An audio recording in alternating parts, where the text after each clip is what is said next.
মধ্যপ্রাচ্যের আকাশে যুদ্ধের ঘনঘটা ইরান ও আমেরিকার সংঘাত এবার এক বেনজির মোড় নিল। হরমুজ প্রণালী খুলে দেওয়ার জন্য ইরানকে শেষবারের মতো 48 ঘন্টার চরম সময়সীমা বেঁধে দিলেন মার্কিন প্রেসিডেন্ট ডোনাল্ড ট্রাম্প।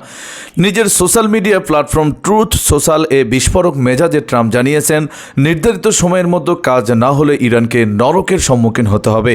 এমনকি হামলার দিন ও সময় পর্যন্ত স্পষ্ট করে দিয়েছেন তিনি। মঙ্গলবার রাত 8টায় ইরানের উপরে ভয়াবহ কিয়ামত তথা নরক ঘটানোর হুঁশিয়ারি দিয়েছেন মার্কিন প্রেসিডেন্ট ডোনাল্ড ট্রাম্প। সাধারণত সামরিক অভিযানের সময়সীমা গোপনীয় রাখা হলেও প্রেসিডেন্ট ডোনাল্ড ট্রাম্প প্রথা ভেঙে টুইট করেছেন মঙ্গলবার রাত 8টা স্টার্ন টাইম। আন্তর্জাতিক মহলের ধারণা, এই নির্দিষ্ট সময়েই ইরানের ওপর বড়সড় হামলা চালাতে পারে মার্কিন বাহিনী।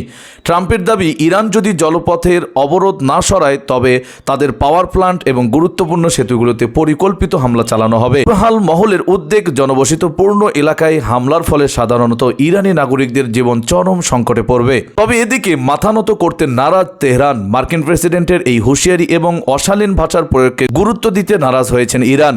সে দেশের সংসদের স্পিকার মোহাম্মদ বাগের গালিবাফ পাল্টা চ্যালেঞ্জ ছুড়ে বলেছেন, ট্রাম্প আসলে ইসরায়েলি প্রধানমন্ত্রী বেঞ্জামিন নেতানিয়াহুর হাতের পুতুল হিসেবে কাজ করছেন। তিনি সতর্ক করে দেন যে আমেরিকা আন্তর্জাতিক আইন লঙ্ঘন করেছে এবং ট্রাম্প গোটা দেশকে এক ভয়াবহ বিপর্যয়ের দিকে ঠেলে দিচ্ছেন।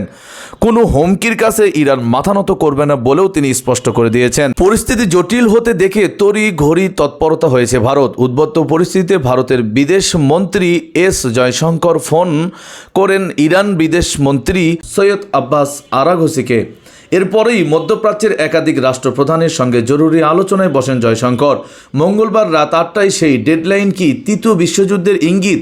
এখন সেদিকেই তাকিয়ে গোটা বিশ্ব। এদিকে মার্কিন প্রেসিডেন্ট ডোনাল্ড ট্রাম্পের দাবি, ইরানের সাধারণ মানুষ বর্তমান প্রশাসনের ওপর বিতস্ত্র।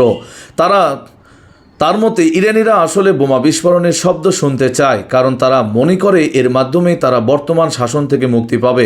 ট্রাম্প আরও যোগ করে দেন যে ইরানিদের হাতে অস্ত্র থাকলে তারা কয়েক সেকেন্ডের মধ্যেই সরকারের বিরুদ্ধে রুখে দাঁড়াবে। পাশাপাশি ইরানের তেলের খনিগুলো দখলের সুপ্ত ইচ্ছার কথাও তিনি পুনর্ব্যক্ত করেন। যদিও মার্কিন জনমত এ বিষয়ে কী ভাবছে তা তিনি কিছুটা সংশয় প্রকাশ করেছেন।